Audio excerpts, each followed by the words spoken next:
change recursive algorithm that's pretty popular in JavaScript.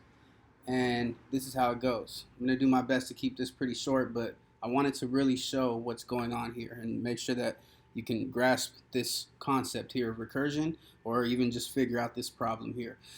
So it goes like this. They happen to be using English currency. We don't have to mind the details here. Pretty much it's just asking if given a total, how many different ways can you come to that total with these coins here? So if the total is, let's say, 2, you can use 1 2 to get to 2, or you can use 2 1s to get to 2, right? So this is supposedly in coins. Think of it however you want to, whatever makes it easier for you.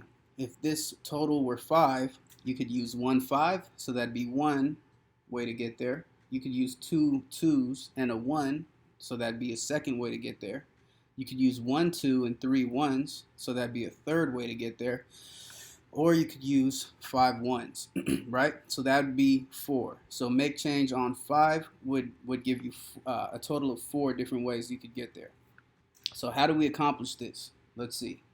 First, we create the array with all the different possibilities that we could use. These are the only coins we're allowed to use here. A 1, a 2, a 5, a 10, a 20, a 50, a 100, and a 200.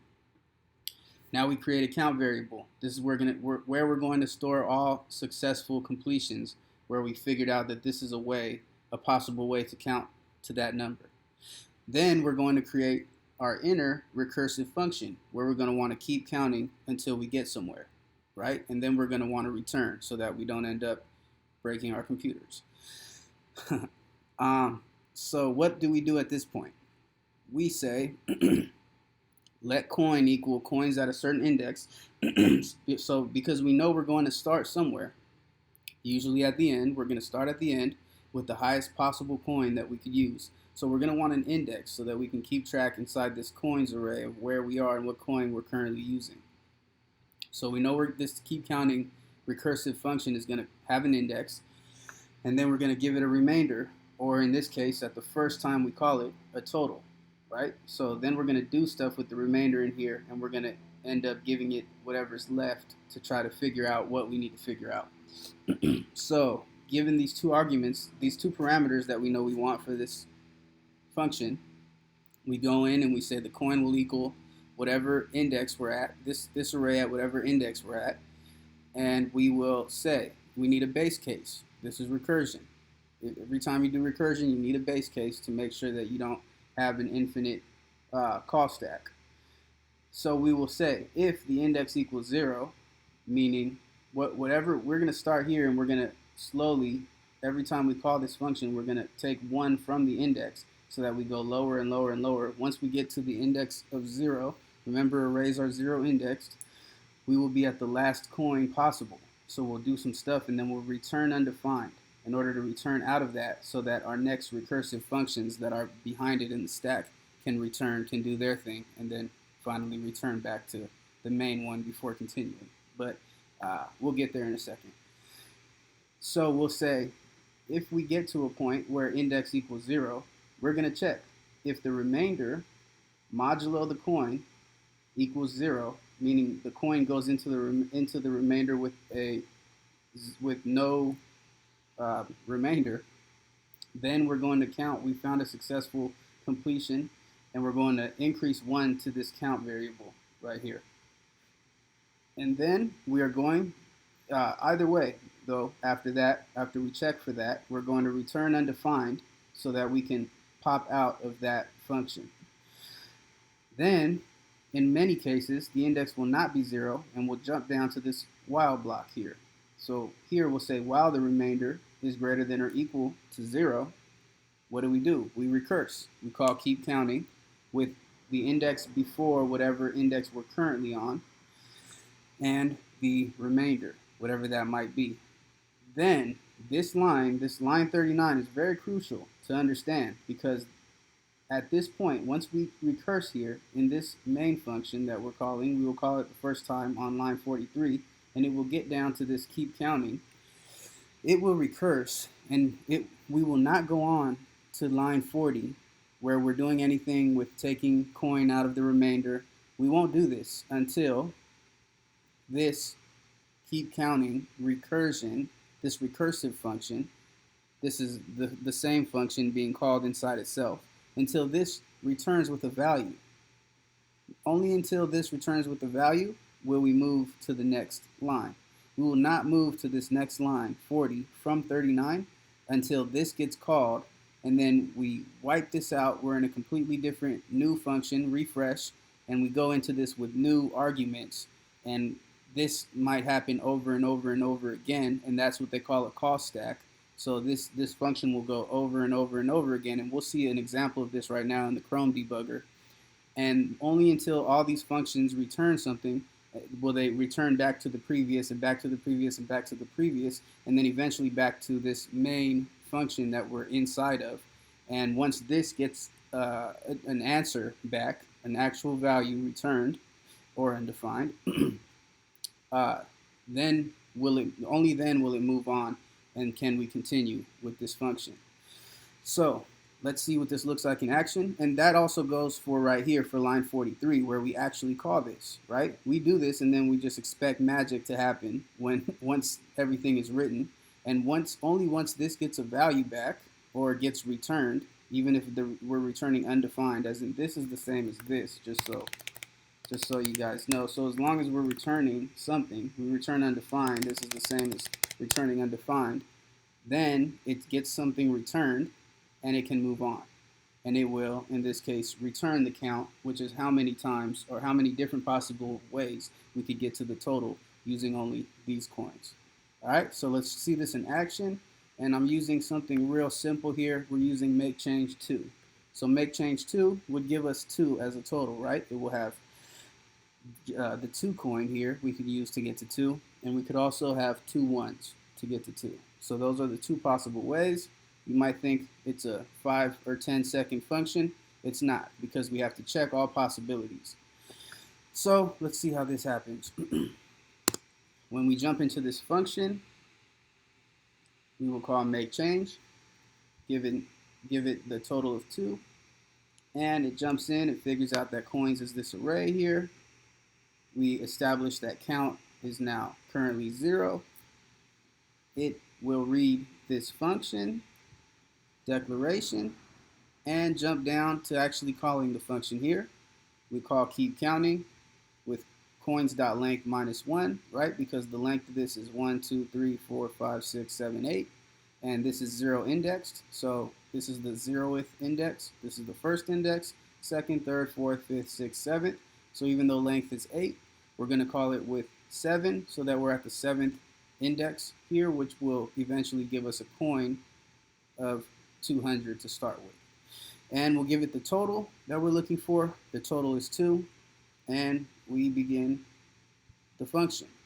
We'll go in here. Coin will equal, I've got here the total and the remainder, the index, the coin, and the count. So here we skipped this if statement, and it said if the index equals 0, well, the index is 7, so that can't happen. It skipped over this whole if statement, and it went down to the while. It says while the remainder is greater than or equal to 0, well, the remainder is 2. We're going to go into this while loop. It's going to recurse. It's going to call itself, call its own function, but it's an entirely new and different function. It's going to call keep counting with index, which is 7, -1, which will become 6, and the remainder will still equal 2. Now, this remainder this line 14 that you see here, remainder minus the coin, that we're trying to take away the coin from the remainder here. You see this? Remember this, because it's not going to happen yet, but it will happen at the very end of this entire equation that we're solving. So the coin here is 200, but the remainder is 2, right? If we take the remainder 2 and we subtract the coin 200, we're going to get negative 198. And so when this tries to go back into its while loop, the remainder of negative 198 will be greater than 0, and this will stop. This will end the function. It will go past the while loop and end, because there's nothing left in this function. This will not happen yet, because we're still only on this line, and this needs to return a value before it can go move forward. And look at this call stack here. We still are in this first keep counting function right here. But watch what happens when we call it a second time. You're going to see this pop up on the call stack. You're going to see keep counting pop up again. Boom. Now we've added an entirely new and separate function to the call stack. In this case, the index is 6 now. Instead of 7, it's now 6. Okay, that makes the coin 100. See, the index was 7, now it's 6, because now we were at checking 200, now we're checking for coin 100. If the index equals 0, it doesn't, it equals 6. We're going to skip this whole if block, go to the while. The while loop says if while the remainder is greater than or equal to 0, which it is, call this again, keep counting. Index is 6 minus 1, that's going to give us an index of 5, remainder is still 2. This happens again, coin is now 50. Again, index is not 0, again remainder is 2, and it's greater than 0. Keep counting again. Now, index is 5, we're going to give it index of 4. We're going to say 5 minus 1, which is going to be 4, and remainder is still 2. Those are the arguments of the next keep counting function that's added to the call stack. As you can see, this keeps getting larger and larger, and nothing is returning because none of these functions have gone past this line 13. They only call this and then they stop, and they wait for a value to be returned here before it can move on to this to read this next line. So these have been paused, and it's like it's waiting. This one, look, if we go down here, you'll see the index is 5 on this one, and coin is 50. Down here, the index is 6, and coin is 100. By the way, whenever they do get a value returned or undefined, as in this case, what's going to happen? The next line that's going to go to is going to say, take the remainder, which is 2, and subtract coin from it. If we subtract 100 from 2, we're going to get negative 98. What's going to happen when it goes around to its while loop? It's going to shut off here because that negative 98 is not greater than or equal to 0. So even though these are very close to being finished, they still haven't finished yet. And we keep adding and adding to the call stack. And this is the first one that we called, where the index was coins.length minus 1, which is 7, and the total was 2. So we go back to our current position in the call stack. Again, coin will now equal 20. If index equals 0, index is only 4 now. You know, you get the hint, you get what's going on here. Again and again and again, this will happen until the index reaches 0. Index equals 3, now index equals 2. This will happen again and again. Index will now equal 1. One more time, go around.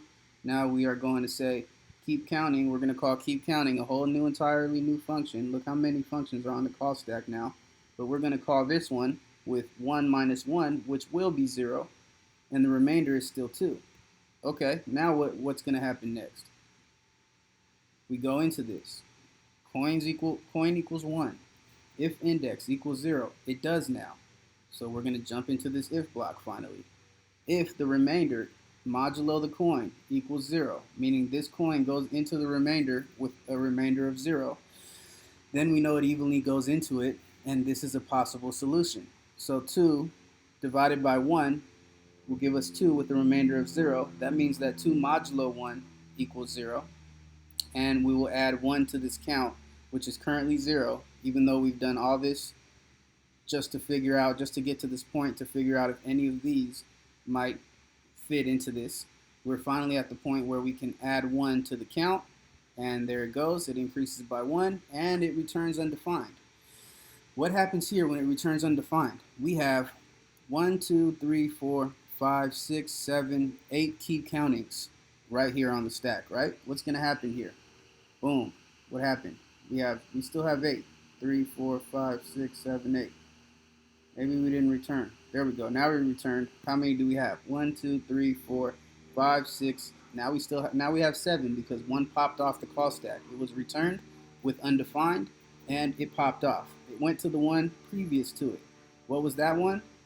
Well, in this function here on the call stack, the previous one, The index was 1, remember, because we were counting down from 7, 6, 5, 4, 3, 2, 1. So we are here now where the coin is equal to 2.